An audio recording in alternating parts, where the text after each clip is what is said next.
Greetings and salutations, loyal viewers of this channel. My name is Sean, and today we're going to talk about the circumstances that allowed Jussie Smollett to escape justice and get his conviction overturned for staging a hate crime against himself, framing Trump supporters for said hate crime, and unfortunately, due to the corruption in the Cook County District Attorney's Office, specifically from Kim Foxx, who was the Cook County District Attorney, he was able to avoid the consequences of his actions in this regard. But we all know that Jussie Smollett absolutely did do this. He is 100% guilty, but I need to explain why this conviction was overturned, because I think it's crucial for you to understand what was actually ruled on in this particular case. But before we get into that, I want to thank everybody who supports this channel via actualjusticewarrior.com/join. Give me the money.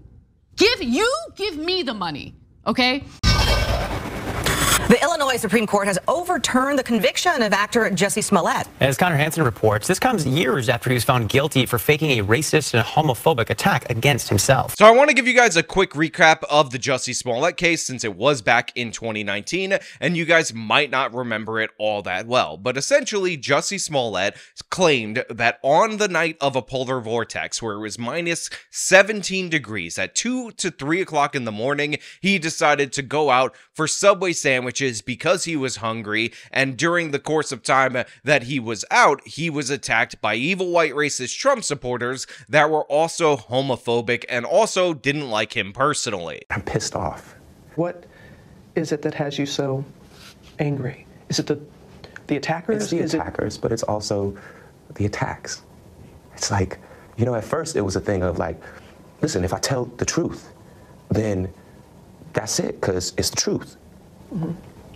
Then it became a thing of like, oh, how can you doubt that? Like, how do you not believe that? It's the truth. And then it became a thing of like, oh, it's not necessarily that you don't believe that this is the truth.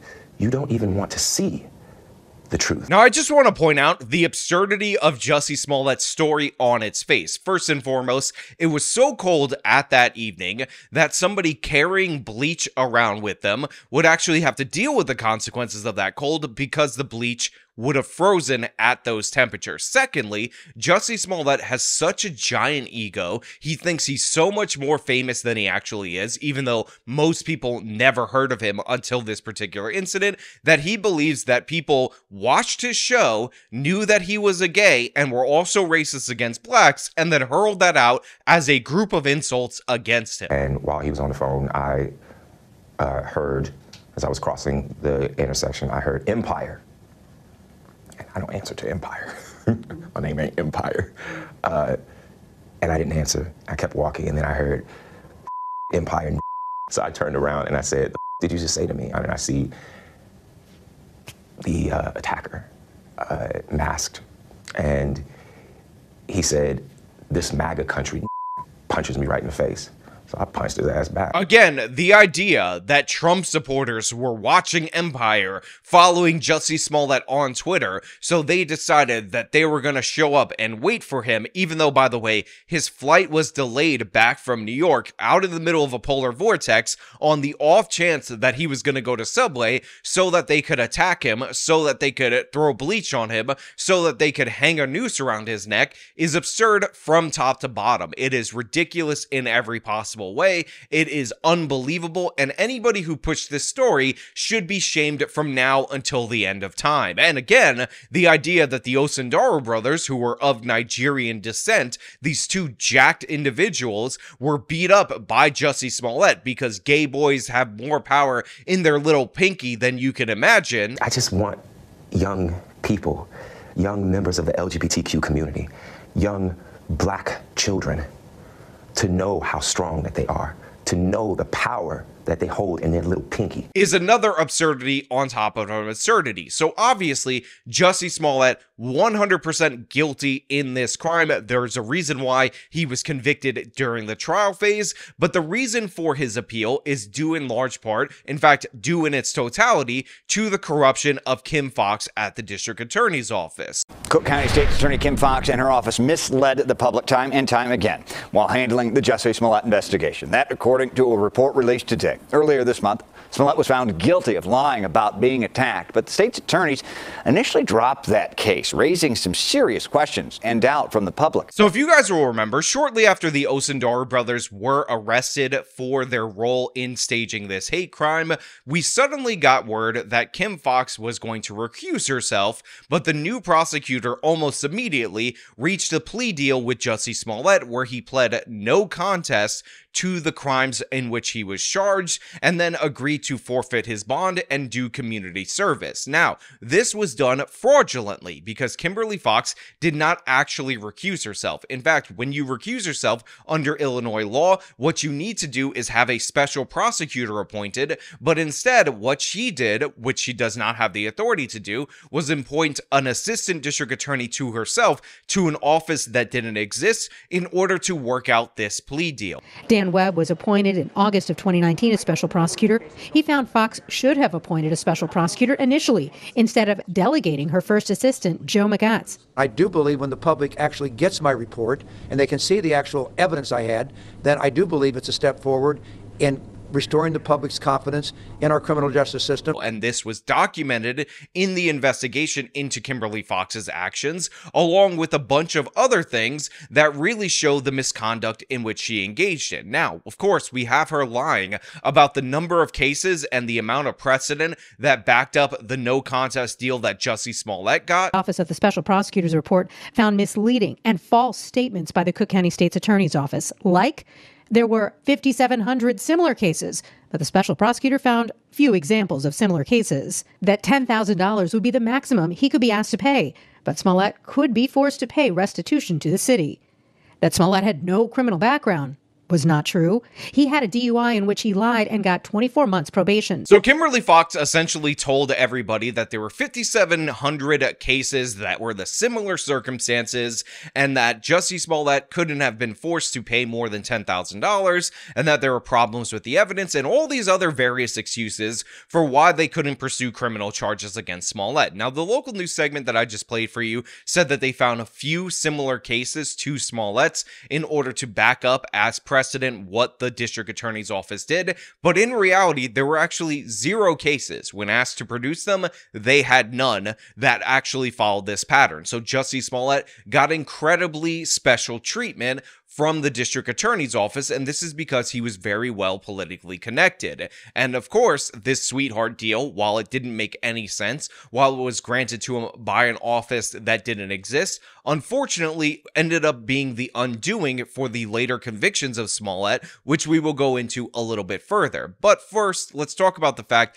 that she said there was no evidence in this particular case, while simultaneously going on television saying that she did have evidence for this case. And that there were evidentiary problems with the case.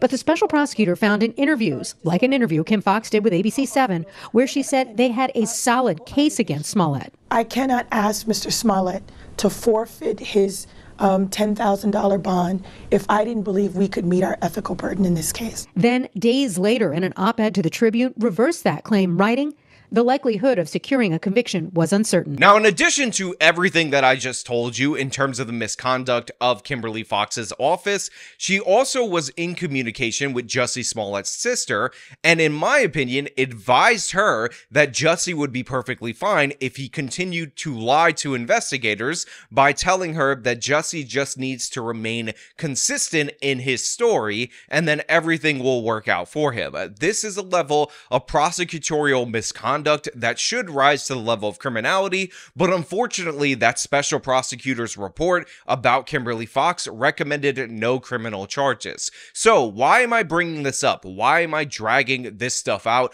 into the forefront of this video?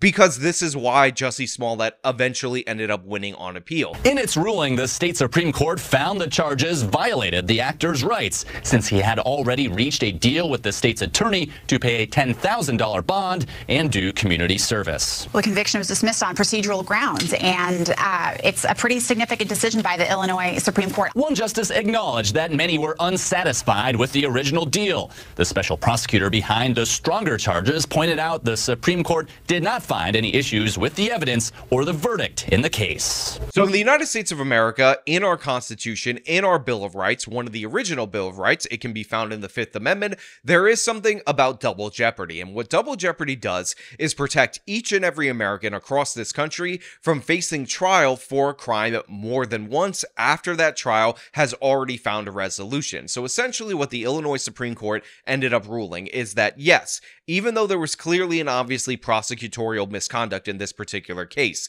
even though it is illegal for Kimberly Fox to appoint one of her assistant district attorneys to an office that doesn't exist when she recused herself or fake recused herself in this particular case, the fact of the matter is Jussie Smollett accepted a plea bargain, a plea deal where he pled no contest in open court, received a fine of $10,000 and received community service, and then he paid that fine and did that community service. And because of those facts, he cannot be tried for this crime again, because essentially this is an error on behalf of the state, and the individual should not have their rights subordinated to the whims of the state just because they can't get their crap together. This was the ruling that the court handed down. It was done on constitutional principles. It was done on this particular technicality, and it should no way be interpreted to say that Jussie Smollett was actually innocent in any way, shape, or form. And here's the thing.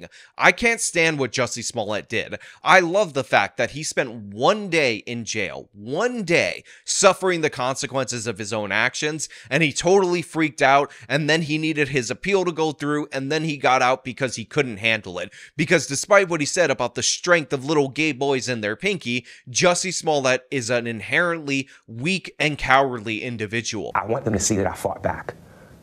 And I want a little gay boy who might watch this to see that I fought back. And it does not take anything away from people that are not able to do that.